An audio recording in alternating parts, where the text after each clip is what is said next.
20 साल से लेकर 30 साल तक हमारी लाइफ का ये फेस होता है जिसमें हम बहुत कुछ सीखते हैं, बहुत कुछ पाते हैं और बहुत सारे एसेट्स बनाते हैं। और हमारी बनाई हुई वेल्थ, यही स्पेंडिंग हैबिट और यही नॉलेज जब हम 40 से 50 साल के हो जाते हैं तब हमें अच्छे खासे रिटर्न्स देती है। कहा जाता है कि पैसे कमाने से ज्यादा मुश्किल काम उन पैसों को संभाल कर रखना है और उन्हें सही से खर्च करना है। इसके बारे में जानते तो सब है, फिर भी इस मोस्ट इम्पोर्टेंट टॉपिक को लोग अपनी लाइफ से इग्नोर करते रहते हैं। उन्हीं में से एक इंसान है ये। दोस्तों, आप में से ज्यादातर लोग इनको जानते होंगे और दोस्तों जो नहीं जानते उनको मैं बता दूं, ये है मिस्टर अनिल अंबानी, मिस्टर धीरू भाई अंबानी जी के बेटे और मिस्टर मुकेश अंबानी जी के छोटे भाई अनिल अंबानी। शुरू से ही अपने स्पेंडिंग हैबिट और अपनी लग्जरियस लाइफ को लेकर काफी कंट्रोवर्सीज में रहे हैं। जैसे कि उनका मकान जो कि $1 बिलियन की वर्थ का है। अनिल अंबानी के पास $45 मिलियन की गाड़ियों का कलेक्शन है, जिनके अंदर रोल्स रॉयस, बेंटली और लैम्बोर्गिनी जैसी गाड़ियां मौजूद है। दोस्तों 2019 के अंदर उन्होंने फ्रांस में अपनी बेटी की शादी करवाई, जिसके अंदर उन्होंने अराउंड $60 मिलियन का खर्चा किया और जिसके अंदर दुनिया की सबसे famous pop star Katy Perry ने भी परफॉर्म किया था। और दोस्तों साल 2020 के अंदर इसी आदमी के नाम की खबर आती है कि प्रिंस अंबानी गोज बैंकरप्ट, जिसमें इनके ऊपर $700 मिलियन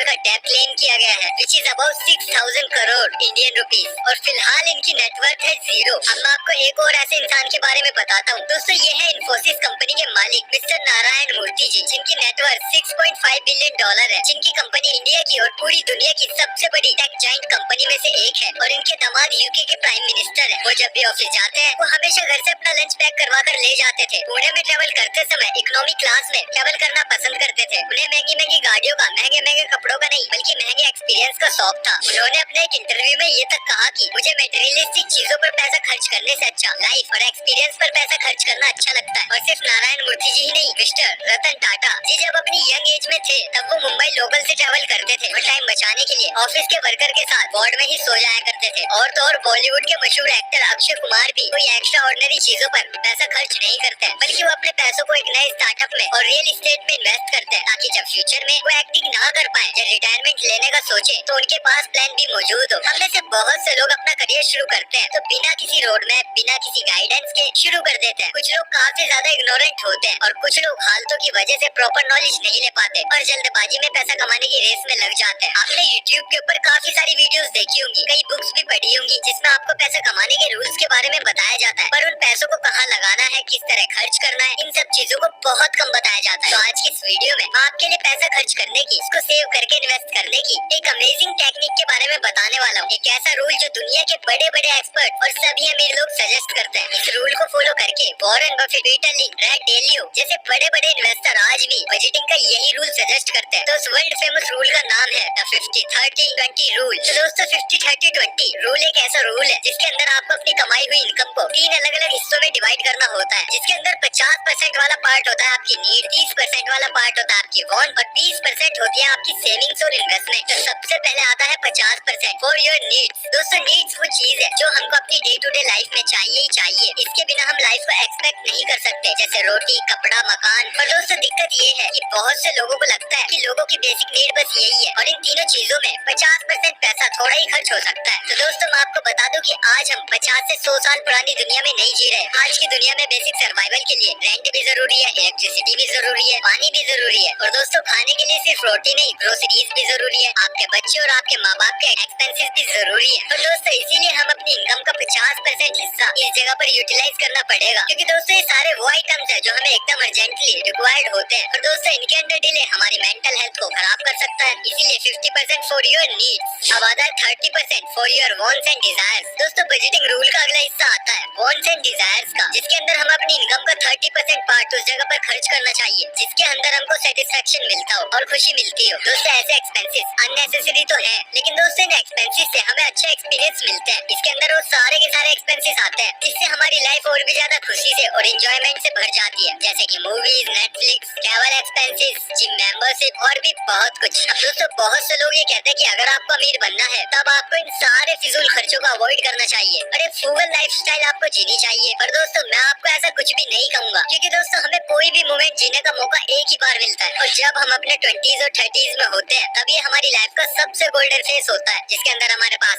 स्ट्रेंथ, स्टेबिलिटी, फाइनेंस, होता है। और दोस्तों अगर आप इन सब एक्सपीरियंस को नहीं ले पाओगे तब फ्यूचर में आप अमीर बनने के बावजूद भी रिग्रेट करते रह जाओगे कि काश मैं उस ट्रिप पर चला जाता, काश मैंने वो चीज खरीद ली होती। इसलिए 30% अपनी वांट्स एंड डिजायर्स को देना जरूरी है। इसके बाद आता है तीसरा सबसे important part, 20% should go to your savings and investment. ये 20% आपको अपने फ्यूचर नीड को सिक्योर करने में काम आएगा। ये 20% इंश्योर करेगा कि आप और आपके बच्चे इससे फ्यूचर में बेहतर जिंदगी जी पाए। और इस 20% का इस्तेमाल हम कर सकते हैं इमरजेंसी फंड बनाने में, या फिर आप स्टॉक से इंडेक्स फंड के अंदर इन्वेस्ट कर सकते हो। और आप एफडी के जरिए भी अपना पैसा सेव करके इन्वेस्ट कर सकते हो, जिससे आपका फ्यूचर हमेशा सिक्योर रहेगा। और साथ ही साथ आपको एम रखना है कि जितनी आपकी उम्र बढ़ती जाए आपको इस सेव एंड इन्वेस्ट वाले पार्ट के परसेंटेज को बढ़ाते रहना पड़ेगा। और अपनी बढ़ती इनकम के साथ साथ अपना इन्वेस्टमेंट अकाउंट भी बढ़ाना पड़ेगा, जिससे कि आपको वो फ्यूचर गोल या जिसे हम रिटायरमेंट अमाउंट बोलते हैं वो जल्दी से जल्दी अचीव हो सके। और सिर्फ ये एक ऐसा पार्ट है जिसके अंदर आपको बहुत ही स्मार्ट डिसीजंस लेने की जरूरत है, जिसके अंदर आपको कितना कितना पैसा कैसे कैसे इन्वेस्ट करना है ये सब आपको थोड़ा थोड़ा स्ट्रेटेजी के साथ प्लान करना होगा। तो इस 50-30-20 रूल को जानने के बाद आइए ये भी समझ लेते हैं कि रियल लाइफ में कैसे काम करता है। तो इसे हम समझते हैं एक एक्सेल शीट के जरिए, जिसके अंदर मिस्टर शाश्वत नाम का एक व्यक्ति है और उसकी सैलरी 30,000 रुपए है। तो शाश्वत अभी 23 साल का है और वो अपने फंड्स को कुछ इस तरीके से मैनेज करता है। अब दोस्तों इस एग्जाम्पल में जैसा आप देख पा रहे हैं कि शाश्वत हर महीने 50% यानी कि 15,000 रुपए अपनी नीड्स पे खर्च करता है, 9,000 अपनी वॉन्ट्स में, जहाँ पर वो कुछ पैसा शॉपिंग में और ओटीटी स्ट्रीमिंग में खर्च करता है, और बाकी के बचे 6,000 रुपए वो इन्वेस्ट करता है। और दोस्तों जैसे जैसे उसकी एज और उसकी इनकम इंक्रीज होने लगेगी शाश्वत को अपने इन्वेस्टमेंट अमाउंट को भी बढ़ाना पड़ेगा, क्योंकि दोस्तों इमरजेंसी फंड कोई भी इंसान एक टारगेट अमाउंट तक ही बनाता है। फॉर एग्जाम्पल 3 लाख या 4 लाख रुपए, उसके बाद इमरजेंसी फंड में वो इंसान पैसा नहीं डालता। और यही सबसे अच्छा ऑप्शन होता है स्टॉक मार्केट, इंडेक्स फंड में,